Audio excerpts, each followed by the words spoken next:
Every morning at exactly 7:47 a.m., 12-year-old Marcus Thompson would carefully arrange his pencils in perfect order on his desk at Jefferson Middle School in Cedar Falls, Iowa.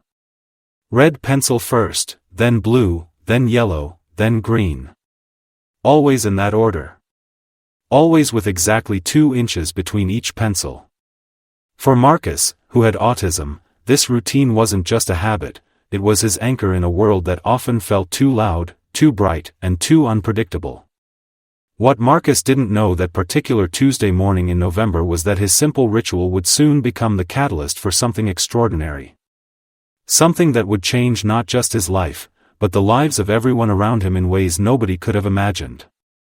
Marcus had been at Jefferson Middle for 3 months now, having moved with his single mother Sarah from their small apartment in Des Moines after she got a job at the local hospital.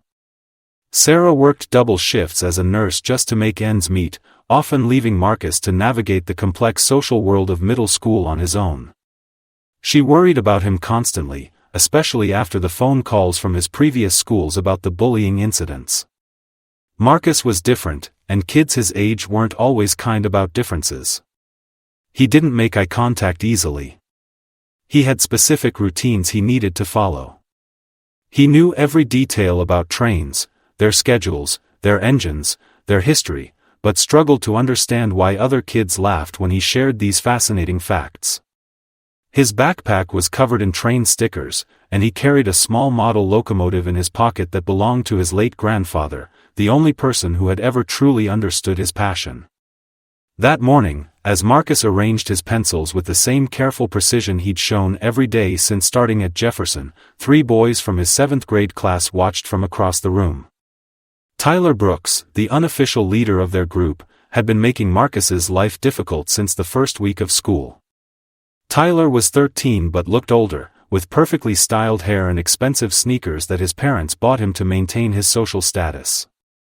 He was the kind of kid who had never faced real adversity and mistook cruelty for humor. "Watch this," Marcus whispered Tyler to his friends Jake and Connor as he approached Marcus's desk. The other students were filing in for homeroom, but most paid no attention to what was about to unfold. Tyler deliberately bumped into Marcus's desk, sending the carefully arranged pencils scattering across the floor. Marcus felt his chest tighten immediately. His breathing became shallow and rapid. The pencils were supposed to be in order. Red, blue, yellow, green. 2 inches apart. Now they were everywhere, rolling under desks, some broken, his carefully constructed morning routine completely destroyed. He dropped to his hands and knees, desperately trying to collect them while other students walked around him. "Oh look everyone," Tyler announced loudly enough for the whole class to hear. "Train boy is having another meltdown. Maybe if he arranged his pencils better, he wouldn't be so weird all the time." The words cut through Marcus like glass, but he kept crawling on the floor, trying to find all his pencils while fighting back tears that threatened to spill over. Jake and Connor laughed along with Tyler, though something in Connor's expression suggested he wasn't entirely comfortable with what was happening. A few other students joined in the laughter, while others looked away uncomfortably, unsure how to respond. This had become a familiar scene over the past few weeks, and most kids had learned to either participate or pretend they didn't notice. What Tyler and his friends didn't realize was that someone was watching them very carefully. Emma Rodriguez, a quiet 8th grader with curly black hair and kind brown eyes, had been observing the daily torment of Marcus Thompson for weeks. Emma was the daughter of immigrants from Mexico, and her father worked construction while her mother cleaned houses to put Emma through school. Emma understood what it meant to feel different, to be treated as an outsider, to have people make assumptions about you based on things you couldn't control. Emma had noticed Marcus from the very first day he arrived at Jefferson. While other students saw his differences as something to mock, Emma saw them as interesting quirks that made Marcus who he was. She had watched him in the library during lunch, reading book after book about trains with an intensity and passion that she found admirable. She had seen him help a 1st grader who had dropped her lunch tray, carefully picking up every piece without being asked. She had witnessed him leave his own snack on the desk of a classmate who had forgotten his lunch money. But Emma had also seen the daily harassment Marcus endured. She had watched Tyler and his friends make fun of Marcus's train facts during science class. She had seen them hide his backpack, imitate his speech patterns, and exclude him from group activities. Each incident made Emma's heart ache, but she hadn't known how to intervene without potentially making things worse for Marcus. As Emma watched Marcus crawling on the floor that Tuesday morning, searching for his scattered pencils while Tyler continued his cruel commentary, something inside her finally snapped. She couldn't stand by and watch anymore. Without thinking about potential social consequences or how it might affect her own middle school experience, Emma stood up from her desk. "Hey Tyler," she said firmly, her voice carrying across the classroom. "Leave him alone." Tyler turned to face Emma with surprise and mild amusement. The class fell silent, sensing that something significant was happening. Tyler wasn't used to being challenged, especially not by someone he barely knew. "Oh great," Emma continued before Tyler could respond. "Look what a big tough guy you are, picking on someone who's just trying to get through his day. You must be so proud of yourself." Tyler's face flushed red. He wasn't used to being called out publicly, and certainly not by a girl he considered beneath his social status. The other students watched with wide eyes as Emma walked over to where Marcus was still gathering his pencils and knelt down beside him. "Here, let me help you," she said gently to Marcus, her voice completely different from the firm tone she had used with Tyler. She began collecting the scattered pencils, noting their colors and handing them to Marcus in the order she had observed him arrange them every morning. Red first, then blue, then yellow, then green. Marcus looked up at Emma with surprise and confusion. Nobody had ever helped him like this before. Nobody had ever paid attention to his routines or treated them as important rather than weird. He accepted the pencils from her hands, and for a brief moment, their eyes met. Emma smiled at him, not a pitying smile or a mocking smile, but a genuine, kind smile that seemed to say, "I see you, and you matter." The classroom remained silent as Emma and Marcus finished collecting the pencils. Tyler stood awkwardly nearby, unsure how to respond to this unexpected challenge to his authority.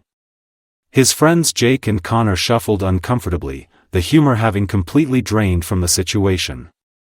"You know what," Emma said as she stood up, addressing not just Tyler but the entire class. "Marcus knows more interesting things about trains than most adults know about anything. Last week in the library, I heard him explain the entire history of the Transcontinental Railroad to Mrs. Patterson. It was actually fascinating. When was the last time any of us were that passionate about learning something new?" She turned to look directly at Tyler. "And you know what else? Yesterday I saw Marcus help Jenny Martinez when she dropped her books in the hallway. He didn't have to do that. Nobody asked him to. He just did it because it was the right thing to do. So maybe instead of making fun of him for being different, we should be asking ourselves what we can learn from someone who's actually kind to people." The words hung in the air like a challenge. Several students looked at Tyler to see how he would respond, but for the first time in his middle school career, Tyler Brooks found himself completely speechless. Emma's words had hit their target with precision, and everyone in the room could feel the shift in energy. Connor, who had been feeling increasingly uncomfortable with the bullying for weeks, took a small step forward. "Actually," he said quietly, "I think Emma's right. That train stuff is pretty cool, Marcus. I've been wondering about how they build those huge bridges you were talking about the other day." The admission seemed to open a floodgate. Sarah Kim, a quiet girl who sat near the back of the class, raised her hand tentatively. "I've been wanting to ask you about the model train you carry, Marcus. My grandfather used to have one just like it. Is it an actual antique?" Marcus looked around the classroom with wonder and confusion. These were the same kids who had been ignoring him or laughing at him for months. Now they were asking genuine questions about the things he cared most about. He pulled the small locomotive from his pocket, his grandfather's train, and held it carefully in his palm. "It's from 1952, he said softly, his voice growing stronger as he continued. My grandfather was a railroad engineer. He worked on the Chicago and Northwestern line for 37 years. This engine is a scale model of the actual locomotive he drove. He gave it to me before he died and told me that trains connect people across great distances, bringing them together when they need each other most. The classroom listened in rapt attention as Marcus shared the story of his grandfather, his voice becoming more confident with each word. For the first time since starting at Jefferson Middle School, Marcus felt like his classmates were actually seeing him rather than just seeing his differences. Emma watched with a warm feeling in her chest as the conversation continued. Other students began sharing their own stories about grandparents, about things they collected, about passions they had been too afraid to share. The morning homeroom period stretched longer than usual as their teacher, Mrs. Henderson, realized something special was happening and chose not to interrupt.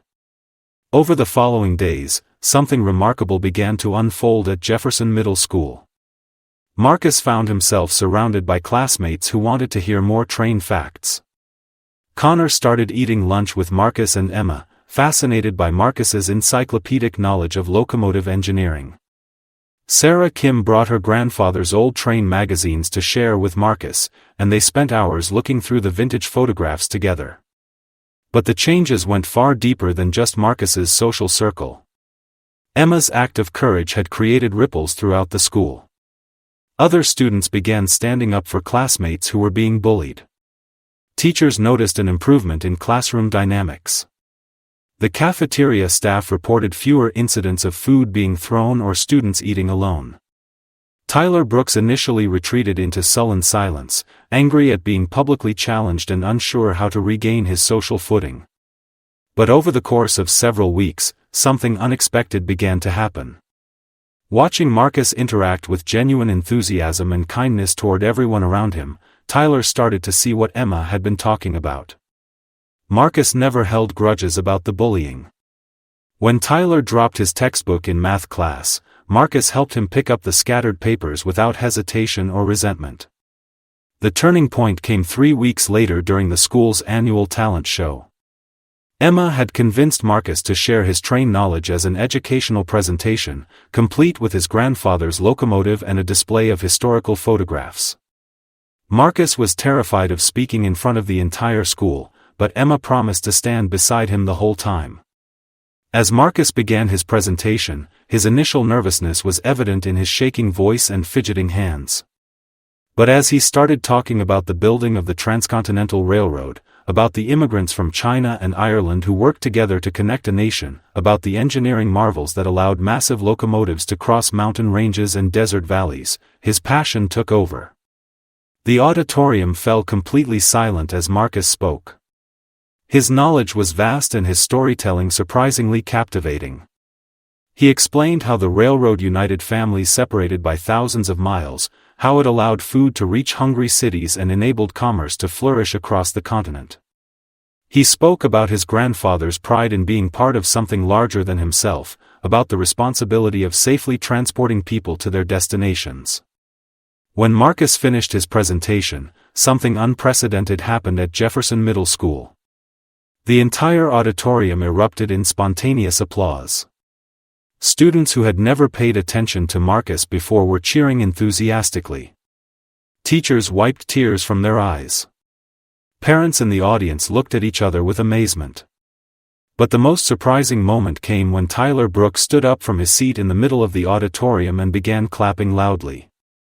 His applause seemed to give permission for others to express their appreciation even more enthusiastically.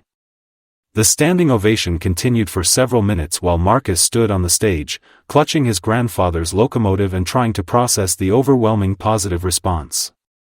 After the talent show, Tyler approached Marcus with an expression of genuine remorse. "I owe you an apology," he said simply. "I was wrong to treat you the way I did. That presentation was incredible. I learned more about American history in 20 minutes than I have all semester."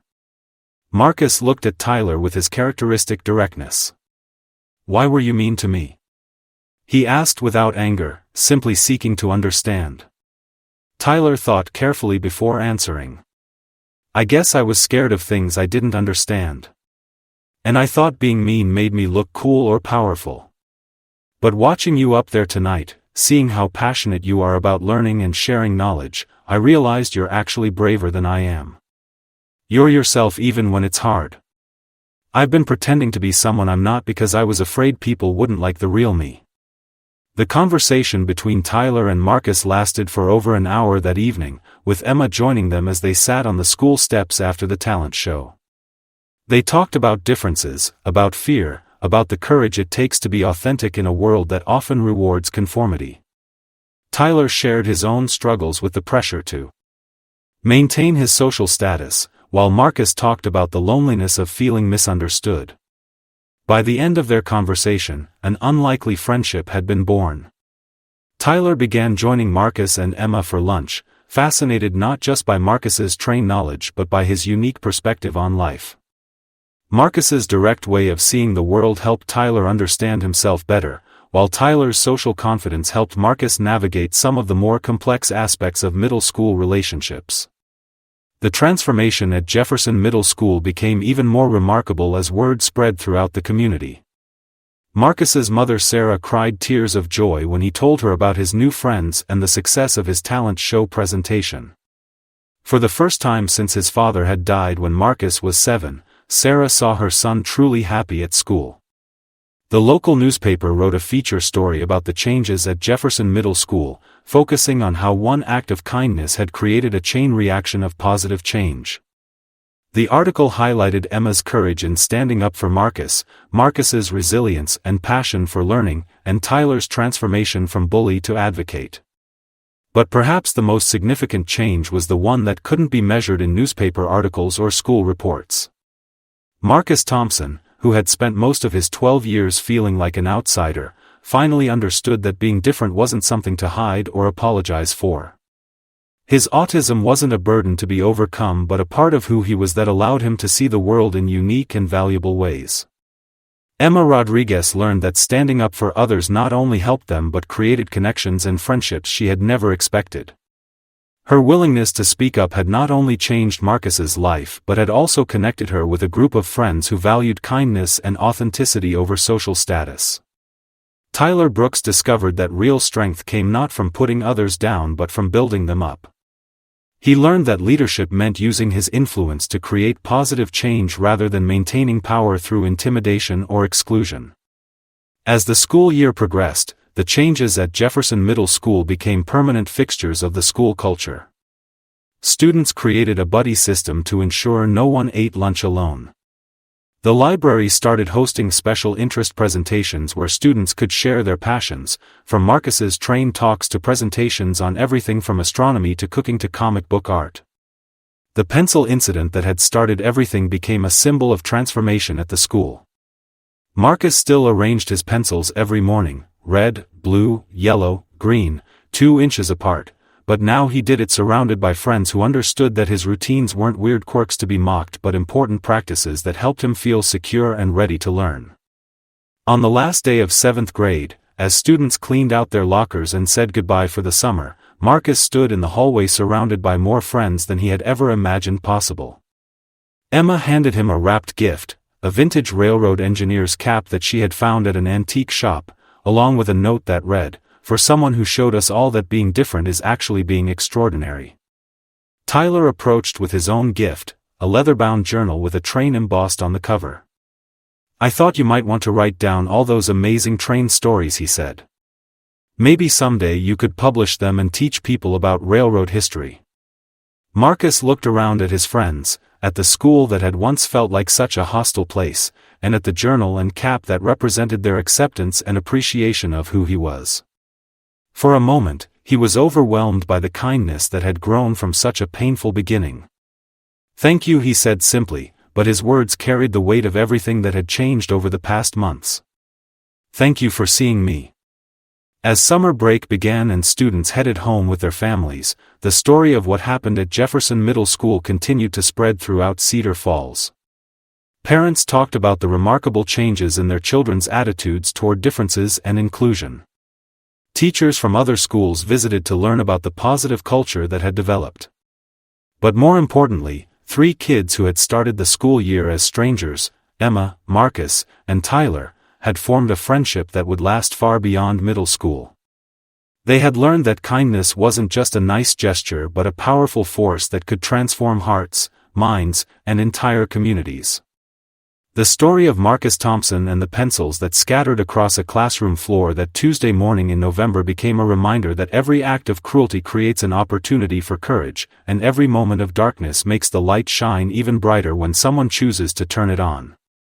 Sometimes the smallest gestures, standing up for someone, offering help, seeing the value in another person's differences, can create changes that ripple outward in ways we never expected.